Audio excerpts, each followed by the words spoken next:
اللہ کے پیغمبر بشر ہیں، اگر جن سے نور مانو گے تو پھر حضور کی بیویوں کا شوہر کون ہے؟ نور کی بھی اولاد ہوتی ہے، نور کی بھی بیویاں ہوتی، نور کے بھی دندان زخمی ہوتے ہیں، نور کو بھی جنگ میں تکلیف ہے، خدا کا خوف کرو۔ آپ بشر ہیں، سید البشر ہیں اور امام الاولین والآخرین ہیں، اور یہی تو کمال ہے کہ بشر ہو کے معراج پہ جائے۔ اسی لیے اقبال نے کہا تھا سبق ملا ہے مجھے یہ معراج مصطفیٰ سے مجھے کہ عالم بشریت کی زد میں ہے کر دوں کہ نور بھی پیچھے بھاگ رہا تھا اور بشر اوپر جا رہا۔ کہہ دو صلی اللہ علیہ وسلم۔ 1400 سال گزر گئے ہیں، ابھی تک ان کو یہ پتہ نہیں لگا کہ حضور نور ہیں یا بشر ہیں۔ اِنَّا لِلَّهِ وَإِنَّا إِلَيْهِ۔ تو آج تک کلمہ کس نبی کا پڑھتے رہے ہو؟ ہاں، سورۃ المائدہ کی آیت نمبر 15 جو ہے نا، یہ بڑی مشہور ہے۔ قد جاءکم من اللہ نور و کتاب مبین، بے شک تمہارے پاس آ گیا اللہ کی طرف سے ایک نور اور ایک روشن کتاب۔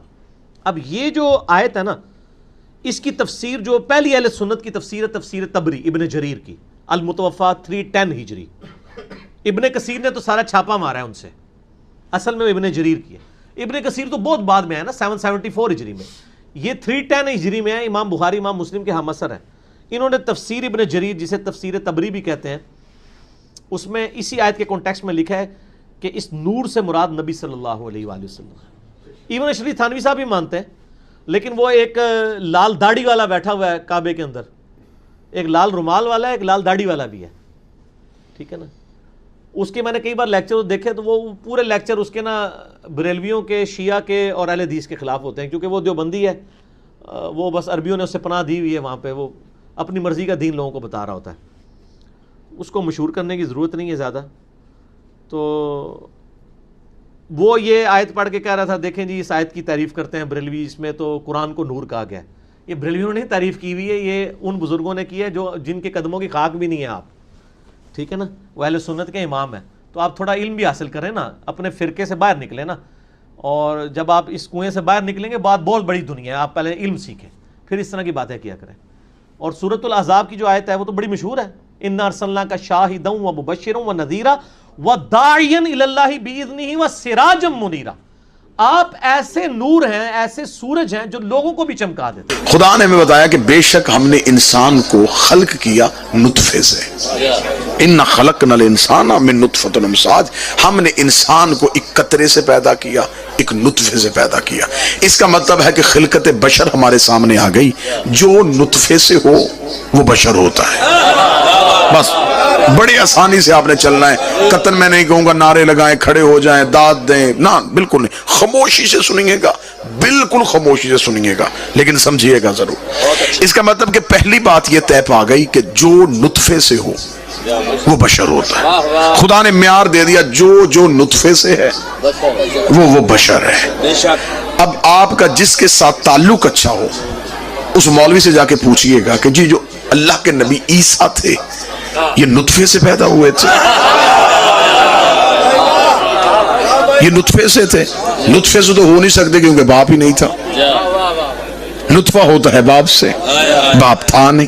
اس کا مطلب کہ عیسیٰ نطفے سے نہیں۔ اب قرآن سے پوچھے بھی عیسیٰ نطفے سے نہیں، عیسیٰ کیسے؟ اب من امر اللہ، یہ اللہ کے امر سے ظاہر ہوا، نطفے سے نہیں، یہ امر سے ظاہر ہوا۔ ٹھیک ہو گیا، طے پا گیا، عیسیٰ نطفے سے نہیں۔ قرآن کہتا ہے عیسیٰ کو میں نے امر سے ظاہر کیا۔ اب جب 12ویں نے آنا ہے، اس عیسیٰ نے کھڑا ہونا ہے پیچھے، 12ویں نے کھڑا ہونا ہے آگے۔ سر پہ قرآن رکھ کے بتاؤ جس کا مقتدی نازل ہوتا ہو،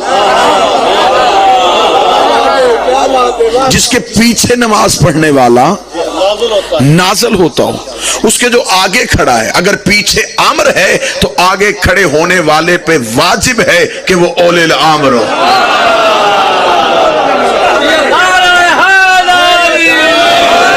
یہ امر ہے، وہ اولی الامر ہے۔ یہ نطفے سے نہیں، یہ بھی نازل ہوا، وہ بھی نازل ہوا۔ یہ امر ہے، وہ اولی الامر ہے۔ پہلی دلیل عیسیٰ نطفے سے نہیں تو مالک عیسیٰ بھی نطفے سے نہیں ہو سکتا. دوسری دلیل، انسان جب دنیا میں آتا ہے، بچہ جب پیدا ہوتا ہے تو وہ برہنہ آتا ہے، اس کے جسم پہ کوئی لباس نہیں ہوتا، ایسا ہی عریان آتا ہے. یہاں پاکستان کے کسی مدرسے سے لے کے حوزۃ العلمیہ نجف الاشرف تک میں ذمہ داری لیتا ہوں. مذہب تشیع کی عربی، فارسی، اردو جتنی کتابیں چاہیں آپ کھول ماریں، آپ ایک دلیل نکالیے گا، ان 14 میں سے ایک بھی دنیا میں برہنہ نہیں آیا،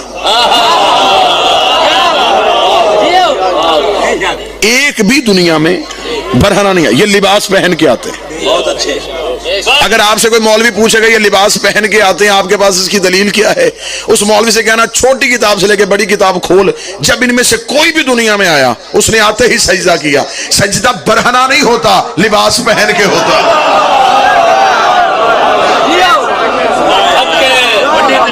برہنہ سجدہ ہو ہی نہیں سکتا. سجدے کے لیے ضرورت ہے کہ آپ نے سطر کو ڈھانپا ہوا. اس کا مطلب اگر انہوں نے دنیا میں آتے ہی سجدہ کیا ہے تو وہ لباس کے ساتھ آئے تھے. جس کا خدا نے اتارا تھا وہ اس لیے اتارا تھا، وہ ساکن جنت تھا، مالک جنت نہیں تھا. یہ لباس پہن کے دنیا میں آتے ہیں. یہ ماؤں کے شکموں میں نہیں ہوتے ہیں. آپ بغداد جائیں، بغداد میں نوابین اربع جو امام کے غیبت صغرا میں امام سے جو ملاقات کرتے تھے، ان میں سے مولا کے ایک نائب تھے، ان کا نام تھا عثمان بن سعید. ان کا مرکز ہے بغداد میں. آپ ان کی قبر پہ جائیں سلام کے لیے تو ان کے سلام پہ 2 جملے بڑے خوبصورت لکھے ہوئے. بابی پہلا جملہ لکھا، سلام ہو اس پہ جو مہدی کی اتری ہوئی چادریں پہنتا ہے. کیا مقدر ہے، کیا نصیب ہے. سلام اس پہ جو مہدی کی اتری ہوئی چادریں پہنتا ہے. دوسرا سلام کمال ہے، دوسرا سلام لکھا، سلام ہو اس پہ جو اس راز سے واقف ہے کہ بطول کے گھر بیٹے کیسے آتے ہیں. جو اس راز سے واقف ہے کہ سیدہ کے گھر بیٹے کیسے آتے ہیں. خدا قرآن میں سورہ رحمان میں کہتا مرج البحرین یلتقیان. ہم نے 2 دریاؤں کو آپس میں ملایا، لا یبغیان، یہ آپس میں ملتے بھی نہیں، ان کے درمیان فاصلہ بھی رہتا ہے، لیکن ان میں سے لولو بھی آتا ہے، مرجان بھی آتا ہے.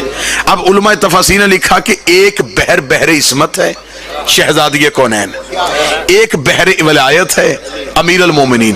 دونوں کو ملایا، فاصلہ بھی ہے، ہر بات کھل کے بیان نہیں کی جا سکتی، اور لولو اور مرجان بھی دنیا میں آتے ہیں. ان کے ہاں دنیا میں آنا ماؤں کے شکموں سے نہیں. اب جو آپ کے چہروں پہ سوال ہے، اب میں نے وہ پڑھ لیا. وہ سوال یہ ہے کہ اگر ہم کسی کو دلیل دیں گے تو وہ ہم سے پوچھے گا کہ جناب محسن جو تھے یہ شکم مادر میں کیسے تھے. لہٰذا یہی بات میں آپ تک پہنچانا چاہتا تھا، یہی میرے آنے کا مقصد ہے، یہی مجلس کی نوعیت ہے. جناب محسن جناب سیدہ کے شکم میں نہیں، بی بی کے ہاتھوں میں تھے. 2 ماہ 10 دن حیات طیبہ تھی جناب محسن کی. جناب محسن ماں کے ہاتھوں میں تھے. نبی کی حدیث ہے، میری اور علی کی مثال ایسے ہی ہے جیسے موسیٰ کی ہارون کے ساتھ تھی. جناب موسیٰ کی اور رسالت مآب کی بڑی مماثلت ہے. جناب موسیٰ کی بھی ایک ہی بیٹی تھی، نبی کی بھی ایک ہی بیٹی تھی. موسیٰ نے مدائن ہجرت کی، نبی نے مدینے ہجرت کی. بہت ساری مماثلتیں. جناب موسیٰ کے وسیع ہارون، رسول کے جانشین علی. ہارون کے 3 بیٹے تھے، شبر، شبیر، مبشر. علی کے 3 بیٹے، حسن، حسین، محسن. مبشر جو ہارون کا بیٹا تھا وہ بھی بچپن میں طفلی میں دنیا سے گیا. نام ہوتا ہے، اسم ہوتا ہے مسمى کے آنے کے بعد. جناب محسن دنیا میں آ چکے تھے، 2 ماہ 10 دن تک دنیا میں ظاہری طور پر رہے ہیں. ظاہری حیات طیبہ ہے. یہ شکم مادر کی روایت ہے، شکم مادر میں نہیں. یہ جو جملہ بی بی کا پڑھا جاتا ہے کہ بی بی نے کہا خدا ان پہ لعنت کرے جنہوں نے میرے جنین کو ساقط کیا، اس جنین سے مراد معاذ اللہ ثم معاذ اللہ ماں کے شکم میں بیٹا نہیں،